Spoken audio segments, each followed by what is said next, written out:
어제 보내드렸던 영상 읽어보셨죠? 읽어보신 게 아니라 잘 보셨죠? 네. 여러분과 이렇게 만날 수 있었다는 게 너무 행복이고 오늘 또 이렇게 여러분들을 만나게 돼서 큰 행복이라는 생각이 듭니다. 말씀을 마치고 나서는 더욱 행복해지기를 주 이름으로 축원합니다. 오늘 여러분과 나눌 설교의 제목이 제 유혹이 찾아올 때요. 이 제목만 보면 어떻게 행복해질 것 같아요? 좀 뭔가 불행이 찾아올 것 같습니까?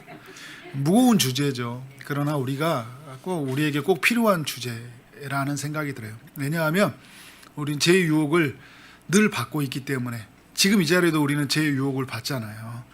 항상 이 제 유혹을 받는데 어떻게 우리는 이겨나갈 수 있을지 늘 우리가 말씀을 듣고 있지만 또다시 이렇게 질문하게 되는 것 같아요. 왜냐하면 그렇게 결단하고 그렇게 하나님 나아갔지만 여지없이 무너져 있는 우리 모습을 보면서 내가 어떻게 하나님 앞에 신실하게 살아갈 수 있을까? 어떻게 이 죄를 이기고 살아갈 수 있을까라는 이렇게 고민과 질문을 던지게 됩니다. 민수기 22장부터 25장까지 누가 제 유혹을 받았나요? 먼저는 모압 왕에 의해서 발람이 제 유혹을 받았어요. 그리고 발람에 의해서 이스라엘이 그 제 유혹을 받았어요. 어떻게 되었나요? 모두 제 유혹에 무너지고 말았어요. 그러니까 이방 땅에서 하나님을 믿는 사람, 또 하나님의 선지자로 부름받은 발람도 무너졌고, 이제 약속의 땅에 들어가기 코 앞에 이제 있는 이 사람들이, 바로 눈앞에 있는 사람들이 제 유혹에 무너지고 말았어요. 다 여기까지 왔잖아요. 이때를 위해서 왔거든요. 그 마지막 길목에서 무너져 버린 거예요. 네, 그러한 어떤 이스라엘의 모습들, 또 이 발람의 모습들을 우리에게 보여주고 있는데, 오늘 저는 세 가지의 주제로 말씀을 나누려고 해요. 첫 번째는 무엇이 그들을 무너뜨리게 했는지이고, 두 번째는 우리는 그들과 같은 유혹의 모습은 없는지 또 살펴보고, 세 번째는 우리는 그 제 유혹이 찾아올 때 어떻게 해야 되는지에 대해서 한번 살펴보려고 합니다. 첫 번째, 자 그러면 무엇이 그들을 무너뜨리게 했는지를 한번 살펴보겠는데요. 먼저는 발람부터 생각해 보겠습니다. 그는 모압 왕 발락으로부터, 발락이에요. 모압 왕 발락이 발람에게 이스라엘을 저주하라는 부탁을 하게 하는 거죠. 부탁을 한 거예요. 높은 이제 고관들을 보냈어요, 왕이. 그러니까 얼마나 이게 중요한 일인지를 알리는 그런 대목이죠. 그리고 부탁을 합니다. 어떻게 부탁을 하냐면 나를 위해서 이 이스라엘 백성에게 저주하라는 거예요. 여러분, 높은 간직에 있는 사람이, 예를 들어서 대통령이 여러분에게 이제 어떤 사신을 통해 연락이 왔어요. 나를 위해서 한 가지 일을 해주겠어. 나 같은 사람에게 나를 위해서, 국가의 원수를 위해서, 그죠? 왕을 위해서, 절대 군주로 말하는 이 왕을 위해서 뭔가를 일을 부탁해 오니까 얼마나 이게 영광스러운 일이에요. 근데 여기에 돈까지 가져다 줬어요. 발람이 어떻게 한가요? 거절합니다. 그런데 이 거절을 하니까 이 발락 왕이, 이제 모압 왕이 어떻게 하냐면 더 높은 고관들을 보내요. 전에 보냈던 사람들이 이제 어느 정도 뭐 청와대 이제 일에서 일했던 사람이었다면 이제 뭐 청와대 뭐 비서실장 이런 사람들이 온 거잖아요. 그리고 굉장히 더 많은 사람들이 찾아오는 거예요. 22장 17절의 말씀을 보면 모압 왕이 발람에게 이런 제안을 해요. 내가 그대를 높여 크게 존귀하게 하고 그대가 내가 말하는 것은 무엇이든지 시행하려니 청하건대 와서 나를 위하여 이 백성을 저주하라. 그럼 이 말씀을 보면 앞날에 대한 보장이 주어져 있잖아요. 앞날에 대한 보장이 어떤 거예요? 명예를 주겠다는 거예요. 크게 존귀하게 여기겠다. 그리고 그대가 말하는 것은 무엇이든지 시행한다. 뭘 주겠다는 거예요? 힘을 주겠다는 거예요. 권력을 주겠다는 거거든요. 그러니까 명예와 권력을 보장하는 약속을 주는 거예요. 뭔만 하면? 이 백성을 저주하기만 하면. 근데 여러분 생각해 보면 되잖아요. 그게 뭐가 중요한데? 우리가 신사참배에 돌아가서 우리가 절을 하는 거 있잖아요. 뭐 절을 한 번 하면 어때? 이런 생각 가질 수 있잖아요. 그죠? 뭐 그게 뭐가 중요해? 그런데 뭔만 하면 네가 다 나에게 모든 걸 주겠다. 선악과를 따먹으면 너는 하나님 같이 될 것이다. 이제 뭔가 이런 제안을 할 때 우리는 이제 결과를 보였을 때 이게 얼마나 중요한지 알지만 그 당시에 있는 이 사람에게 대했을 때는요, 이게 그렇게 큰 문제가 아닐 수 있어요. 그런데 발람은 아직까지는 분별력이 있었던 것 같아요. 거절을 해요. 2장 18절에 보니까 뭐라고 하냐면 은금을 내게 줄지라도 내가 능히 여호와 내 하나님의 말씀을 어겨 덜하거나 더하지 못하겠노라, 이렇게 고백을 하거든요. 그러니까 은금을 내게 줄지라도 하나님 말씀을 자기는 따르겠다, 하나님의 말씀을 저버리지 않겠다, 이제 이런 결단을 보여주고 있는 거예요. 너무 멋진 신앙의 고백 아닌가요? 그러나 그의 마음은 이미 흔들리고 있다는 게 드러나요. 이 말씀을 보면 이제 말은 되게, 여러분 이 발람을 보면요, 말은 청산유수예요. 말은 정말 하나님의, 이보다 더 하나님의 중심으로 살아가는 사람은 없는 것 같아요. 은과 금은 아닌 것 같아요. 자기 삶의 주인, 중심은 하나님 같아요. 근데 삶이 살아가는 거 보면 입은 은과 금이 아닌데요, 손은 어디에 가고 있냐면 손과 발은, 몸은 은과 금을 향해 가고 있는 것을 보게 돼요. 자, 이제 이 사람이 어떻게 흔들리는 모습을 보고 있는지를 보면 22장 21절과 22절에 보면요, 발람이 아침에 일어나서 자기 나귀의 안장을 지고 모압 고관들과 함께 가는 일이라요. 그러니까 22절에 뭐냐면 그가 감으로 말미암아 하나님이 진노했다 이야기를 합니다. 이미 이제 그 전에 하나님이 가라고 했는데, 그 가라고 하는 뉘앙스는 하나님이 이 발람의 마음 속에서 정말 하나님의 뜻을 붙잡고 가야 된다는 마음으로 말했는데, 하나님이 이 발람의 동기를 알고 있었던 것 같아요. 어떤 동기예요?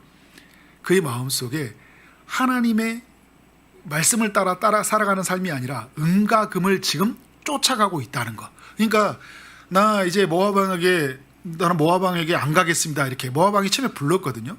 안 가겠습니다 했는데 다시 고관들을 보내니까, 더 높은 고관들을 보내니까 안 가겠습니다 했는데 아침에 룰루룰루 랄라하면서 옷을 꾸미고 막 가는 기대감으로 불타 있는 모습을 보니까 하나님이 이 모습이 들키는 거잖아요. 하나님이 화가 났어요. 그래서 하나님의 사자를 보내가지고 막으려고 해요. 나귀를 타고 가고 있었는데 나귀도 하나님의 사자를 보거든요. 칼에 차고 있는 이 발람을 죽이려고 있는 이 하나님의 사자를 보는데 발람이 안 보여요. 뭘 말해주는 대목일까요? 발람의 눈이 어두워졌다. 그러니까 발람은 지금까지는 하나님의 말씀을 자는 어기거나 덜하거나 줄이거나 하지 않겠다, 명령을 어기지 않겠다고 했는데 그의 말은 하나님의 말씀으로 살아가는 것 같은데, 지금 그의 모든 삶은 뭐가 지배되고 있어요? 사람의 말이 지배되고 있는 거예요. 그에게는 이제 하나님이 보이지 않고 뭐만 보이는 거예요? 은과 금으로 덮여 있는 발락의 궁전이 보이고 있는 거예요. 그러니까 이제 오늘 여러분 이 22장 31절에 보면요, 어떤 모습을 보이고 있냐면 그때 여호와께서 발람의 눈을 밝히셨다 이야기해요. 그러면 그 전에 어떤 그 상태였다는 거예요? 발람이 눈이 가려져 있었다는 거예요. 그러니까 하나님이 밝히셔서 하나님의 사자가 손에 칼을 들고 있는 모습들을 보게 되자 그때서야 어떻게 한 거예요? 이 발람이 하나님 옆에 바짝 엎드려져요. 아, 이게 아니구나. 내 마음의 중심이 정말 하나님을 위해 살아야 되구나. 은과 금이 아니구나. 하나님의 말씀을 붙들고 사는 것이 신자의 본분이구나. 하나님의 말씀에 전하도록 부름받은 선지자의 사명이구나. 이런 생각을 갖게 된 것이죠. 그런데 여러분, 그의 마음은 아주 죄에 물들어져 있고 그 죄에 익숙해져 있고 죄를 붙잡고자 하는 마음에 충만해 있다는 게 드러난 게 뭐냐면 36절을 볼까요?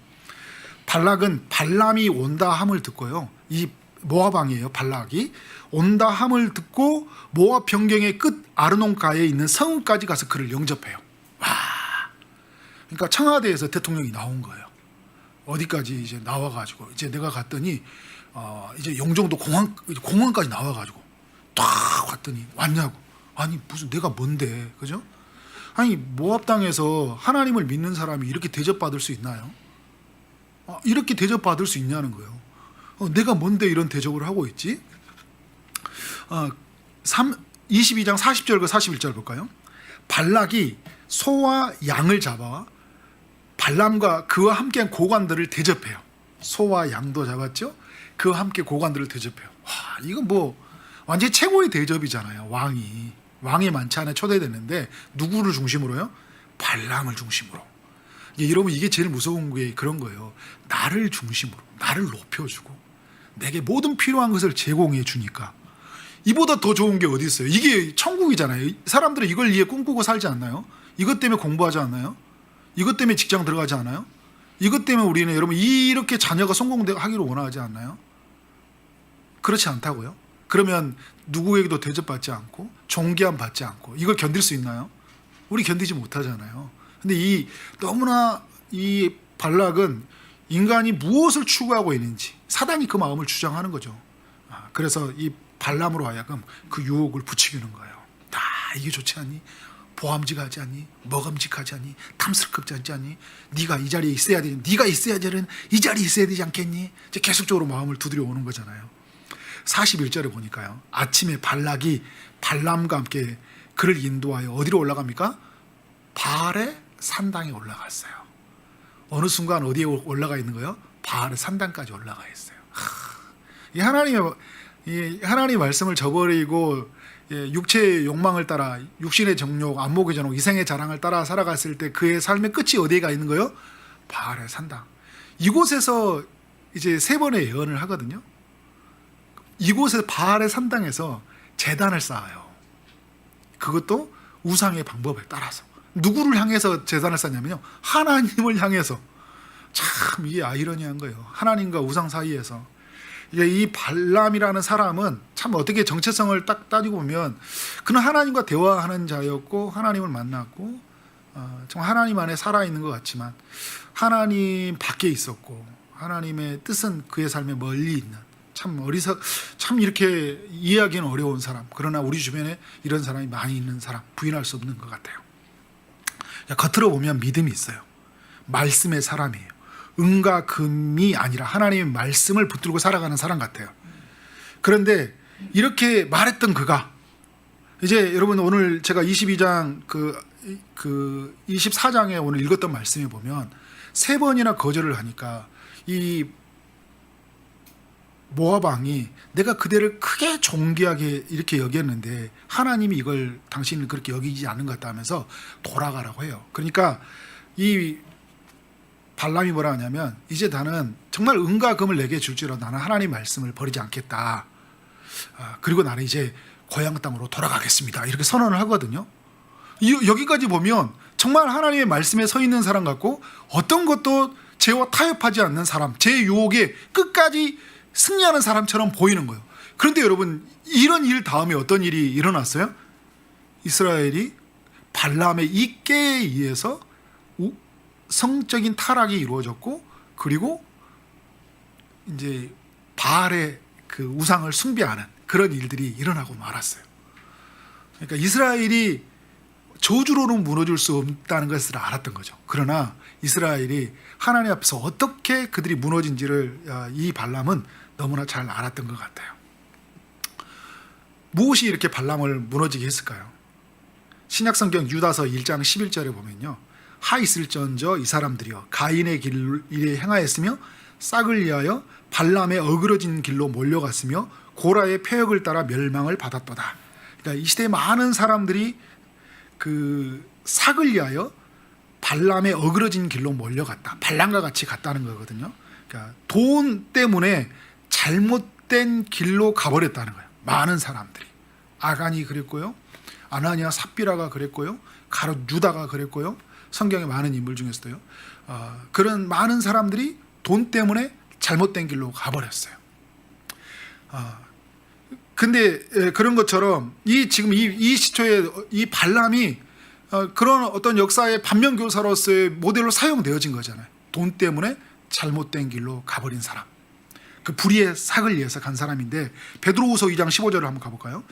베드로후서 2장 15절에 보면 그들이 바른 길을 떠나서 미혹되어 부올의 아들 발람의 길을 따르는 도다. 그는 불의의 삭을 사랑하다가 이제 이런 말씀 표현을 하고 있는데 불의의 삭을 위해서 불의의 삭을 사랑했다 이야기를 하고 있어요.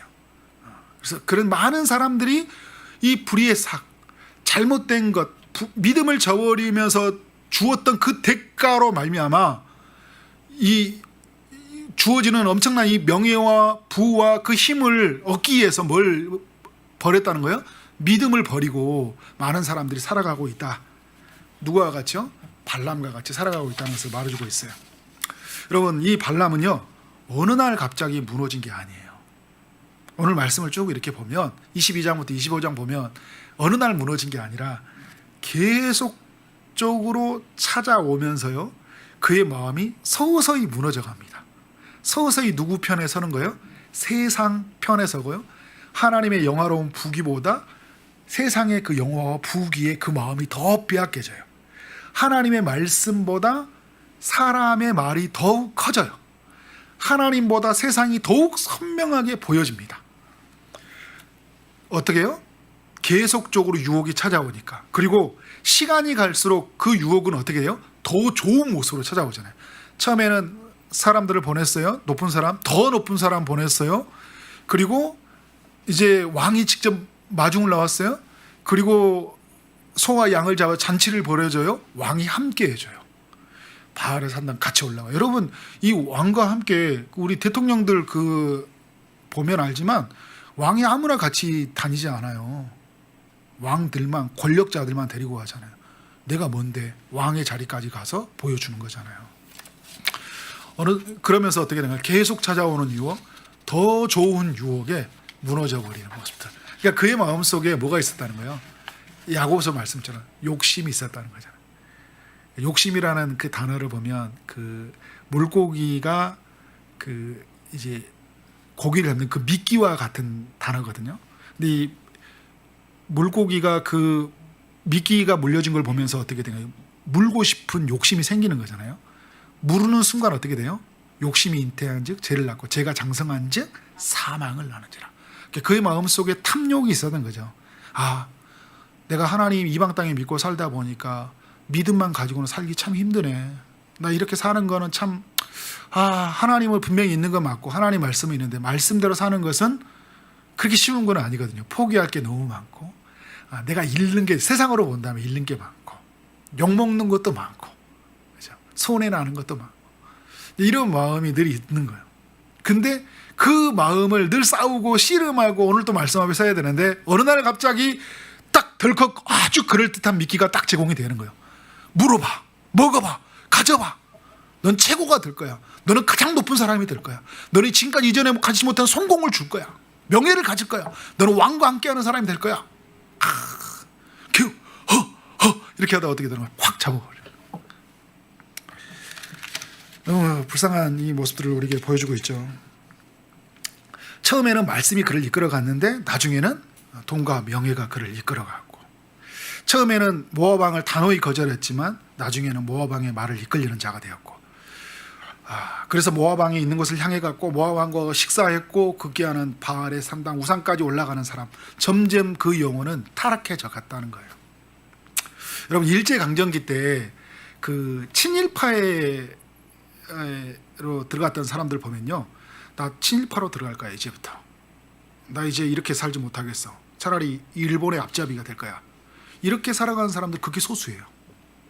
거의 대부분은 어떻게 살아가는지 아세요? 어느 순간 친일파가 되어버렸어요. 어떻게 됐을까요? 친일파와 함께 식사하는 거예요. 친일파와 함께하는 시간이 많아진 거예요. 그러니까 지금 우리 말하면 세상과 보내지는 시간이 많은 거죠. 세상 사람들과 보내는 시간, 말씀을 가까이 하는 것보다 다른 것에 가까이 하는 시간, 기도하는 시간보다 사람들과 잡담하는 시간이 많아지고 이렇게 하는 시간이 많아져서 우리 영혼이 타락해진 것처럼 이 친일파가 어떻게 된 거예요? 그 일본 사람들과 계속 교제하고 나누고 식사하다 보니까. 그런데 여러분 어떻게 해요?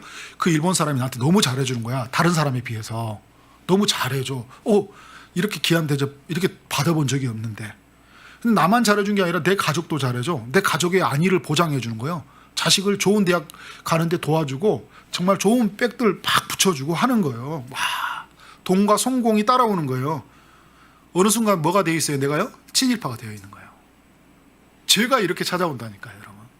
어느 순간 우리를 거기에 탐닉하게 하고 좋아하게 하고 길들여지게 한 다음에 뭐가 되어 있는 거예요? 완전히 죄인 중에 괴수가 되어 있는 거예요.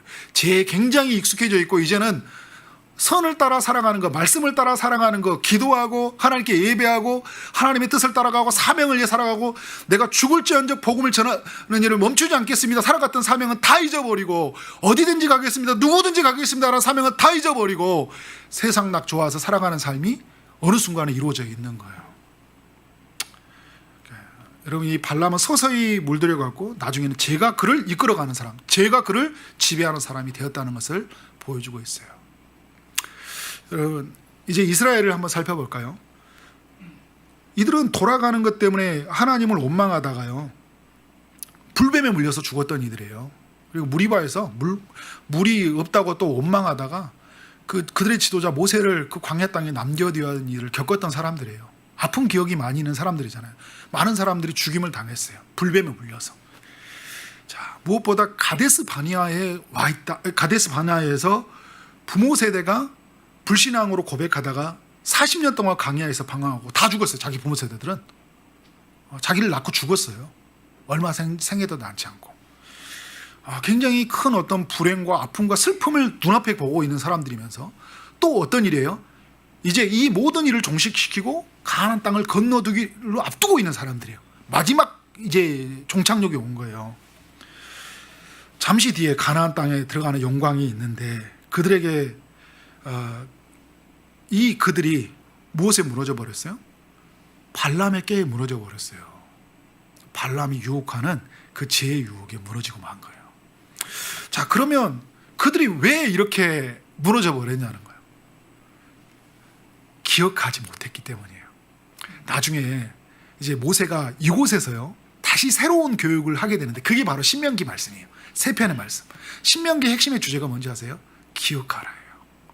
뭘 기억해요? 애굽에서 종되었던 것을 구원한 너희 하나님을 기억하라. 언약을 맺었던 너희 하나님을 기억하라는 거예요.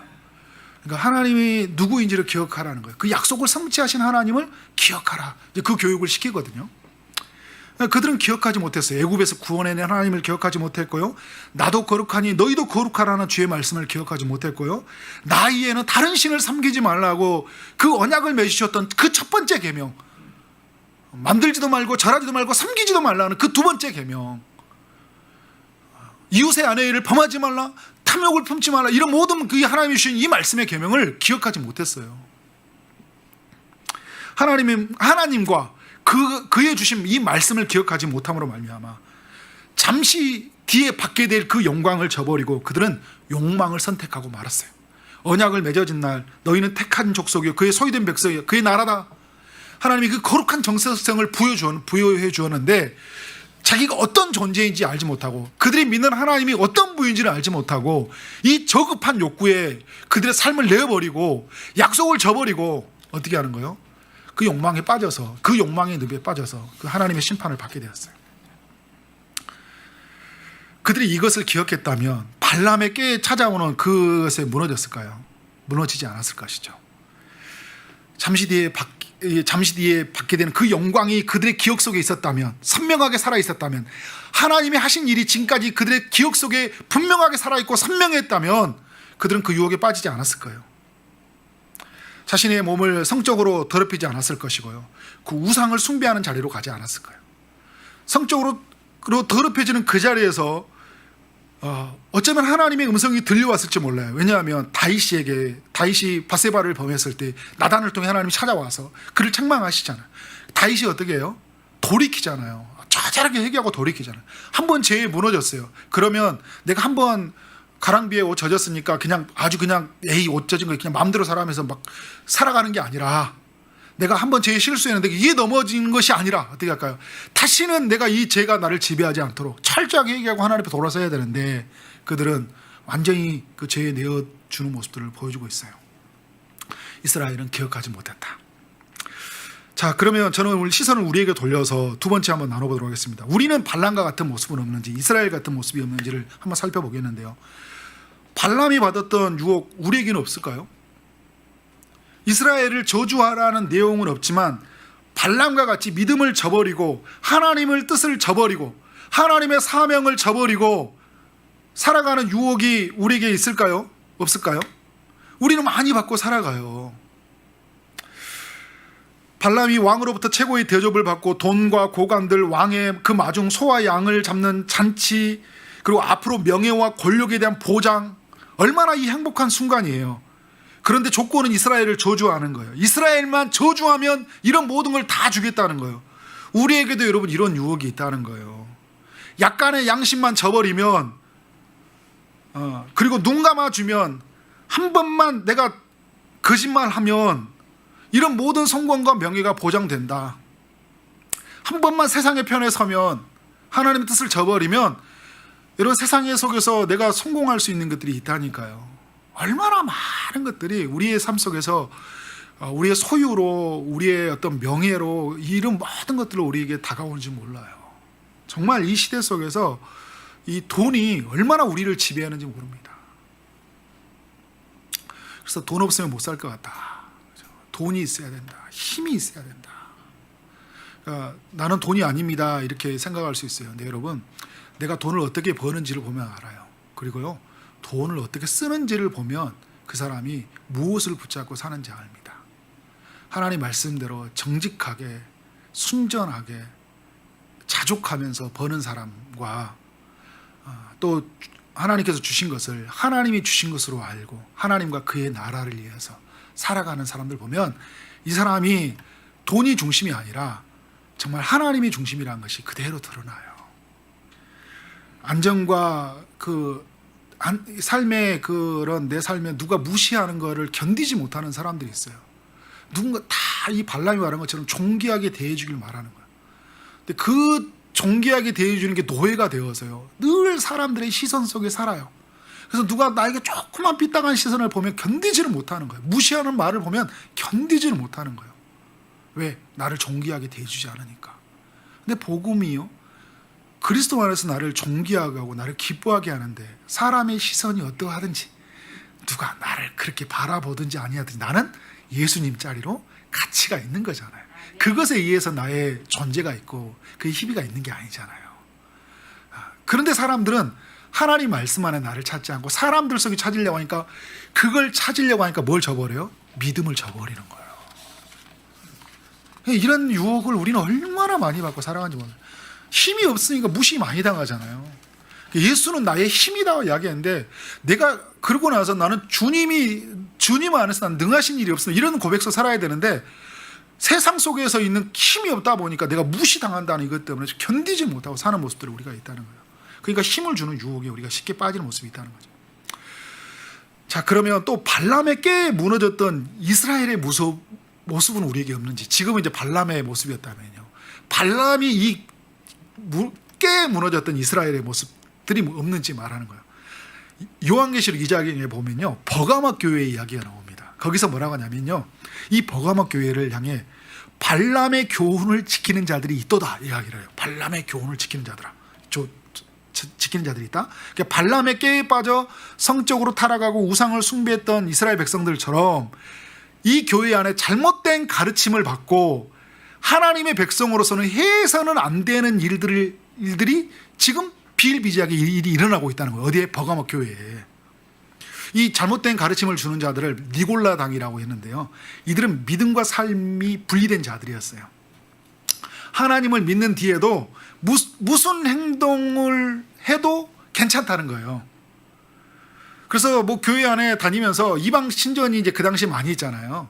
이방 신전에 가서 절을 해도 되고 우상에 절하는 음식을 같이 먹어도 되고, 거기에 있는 신전에서 있는 그런 그 창기들이 있었거든요. 그들과 함께 뭐 잠을 자도 되고 그렇게 살아도 하나님이 너를 구원해 주는 문제가 없어. 하나님의 구원은 영원히 변하지 않나.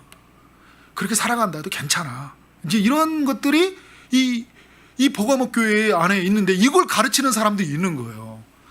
그러니까 영지주의자들, 하나님 이 말씀과 삶을 분리시켜버리는 사람들. 저는 여러분 이 시대에도 동일하게 이 부분이 있다고 봐요. 어떤 부분이냐면, 이 발람의 교훈이라는 게 뭐냐면 두 가지를 잃어버린 거예요. 둘 중에 하나, 두 가지 다 잃어버린 게, 하나는 삶을 잃어버리게 하는 가르침이에요. 우리가 말씀을 배울 때 삶을 잃어버리게 하는 가르침이 있어요. 예수는 믿었는데 예수를 믿고 나서 우리가 여러분 어떻게 해요? 새로운 존재가 되었지만 새로운 존재가 되어진 삶의 방식으로 살아야 되잖아요. 근데 이전의 삶의 방식으로 살았던 삶을 끊어야 돼요. 그런데 그런 끌어야 되는 삶에 대한 가르침이 없는 거예요. 오직 믿으면 돼. 네가 구원받았어. 근데 우리의 삶 속에서 우리의 선택과 우리의 결정과 우리의 삶에 지배되는 것들에서 벗어나기 위해서 철저하게 말씀과 성령으로 싸워가는 삶의 가르침이 없고 그것에 살도록 내어버리게 하는 것들, 이런 삶을 잃어버리게 하는 가르침은 굉장히 위험하다는 거. 이게 발람의 교훈이라고 할 수 있어요. 또 하나는 뭔지 아세요? 은혜를 잃어버리게 하는 가르침이에요. 이 두 가지가 굉장히 절묘한 균형이 필요한데요. 삶을 중요한데 은혜가 없는 거예요. 그러니까 내가 하나님께 구원받고 예배자로 부름받고 사는 게 다 하나님의 은혜잖아요. 나의 나 된 것은 하나님의 은혜예요. 그 예수 그리스도의 그 십자가의 사랑으로 말미암아 이루어진 것이잖아요. 모든 것이 하나님의 은혜예요. 당연한 것이 없는 하나님의 은혜예요. 그 은혜가 우리의 마음을 이끌어가고 은혜의 마음을 지배해. 그래서 은혜의 마음을 가지고 다시는 육체의 저급한 욕구를 따라 살아가지 않고 세상의 방식으로 살아가지 않은 그 은혜와 삶의 아주 절묘한 조화가 이루어지는 삶이 우리에게 있어야 되잖아요. 그런데 어떤 사람들에게 어떤 가르침은 삶을 잃어버리고 어떤 사람들은 은혜를 잃어버리는 거예요. 그러니까 늘 행하는 건 많아. 근데 늘 갈급해. 또 어떤 사람은 은혜를 이야기하고 있는데 삶으로 연결해 가지 않고, 그러다 보니까 어떻게 삶은 늘 그냥 죄에 길들여져 있고 죄에 익숙해져 있고 그렇게 당연한 듯이 살아가는 모습들이 있다는 거예요.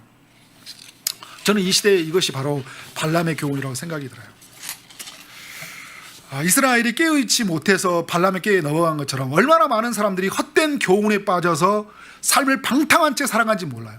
그래서 여러분, 우리가 이 시대의 사람들을 그걸 율법 폐기론자들, 도덕 폐기론자들 이야기해요.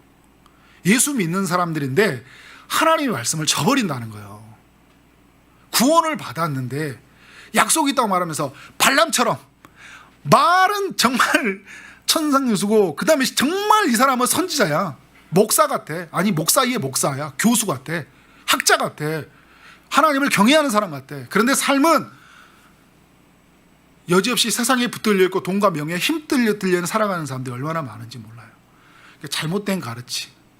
저도 그런 잘못된 가르침을 주는 사람이 되지 않아야 되고요. 여러분 모두도 그 잘못된 가르침에 빠지지 않도록 늘 깨어 있어야 된다. 그래서 세 번째, 시간이 됐지만 좀 나누려고 해요. 그 뭐냐면 이 끊임없이 찾아오는 이 제유혹 앞에 우리는 어떻게 해야 되냐는 것인데, 이제 좀 짧게 더 이렇게 이야기를 하면요, 우리는 하나님의 말씀에 결국은 말씀과 성령이에요. 결국 이야기하려고 하는 거예요. 뻔한 것 같지만 너무나 중요해요. 왜냐하면 오늘 여러분 발람이 보면 그가 하나님 말씀을 어기지 아니하겠다는데 그의 삶에 보면 나중에 보면 말씀이 그를 이끌어가지 못해요. 그러니까 말씀에 우리가 붙들려 살아야 되거든요. 그러니까 말씀을 읽고 듣고 묵상하는 거 중요해요. 그런데 여러분, 이게 듣고 읽고 묵상하는 것이 말씀에 이끌려가는 삶은 아니에요. 근데 말씀에 이끌려가기 위해서는 말씀을 듣고 읽고 묵상해야 되는 거예요. 이게 없는 사람은 말씀에 붙들려가지도 않아요. 그런데 말씀을 듣고 읽고 붙들려갈수록 더욱 겸손해지도록, 그래서 말씀이 나를 이끌어가도록, 그래서 철저하게 우리는 말씀의 가르침을 받아서 말씀 속에서 우리를 향하신 하나님의 은혜가 무엇인지 발견하고, 말씀 속에서 우리는 어떻게 살아야 되는지 발견하고, 말씀 속에서 하나님이 누구인지, 우리를 향한 계획이 무엇인지, 그의 뜻과 그의 성품과 그의 모든 사역을 보면서 그분을 높이고 그분을 영화롭게 하는 것들, 그것이 너무나 중요해요. 그래서 여러분, 우리는 늘 말씀을 펴고 겸손하게 하나님 앞에 귀를 기울이고 살아가는 것. 그래서 제가 우리의 삶에 스며들지 못하도록, 제가 우리 아들들을 지배하지 못하도록, 그래서 말씀이 이끌어가는 삶이 된다. 그때 여러분, 우리는 빛이요 등이신 하나님의 인도하심 무엇인지 경험하고요, 그 좌우로 날성과 같은 검과 같은 말씀이 우리를 치유하시고 붙잡아 주신 것이 무엇인지 경험하게 될 줄 믿습니다. 선명하게 하나님의 일하심이 있을 줄 믿습니다. 또 하나는 여러분, 성령을 날마다 구해야 돼요. 기쁨의 농산교회에서 우리 한 주 동안 주성호 목사님이 사도신경으로 이제 강의를 했어요. 문병우 교수님 책을 가지고 이렇게 했는데 너무 큰 유익이 되더라고요. 저도 아침마다 들으면서 엄청 큰 은혜를 받았어요. 그래서 어제 성령에 관한 이야기를 하면서 저도 말씀을 묵상하고 있었기 때문에 다시 한번 큰 감동이 되더라고요. 여러분, 기쁨의 농산교회가 있는 것을 마음껏 누리세요. 너무 감사한 건 뭐냐면, 우리 이제 매일마다 우리는 성경을 읽죠. 그래서 기쁨의 농산교회는 책과 함께하는 새벽여행이 있잖아요. 데살로니가 저는 지난주에 했던 서인동 목사님이 했던 강의 너무 좋아요. 이번 주에 주성호 목사님 너무 좋고, 다음 주에 우리 이경 목사님 제자도에 관한 것도 너무 기대가 많이 돼요.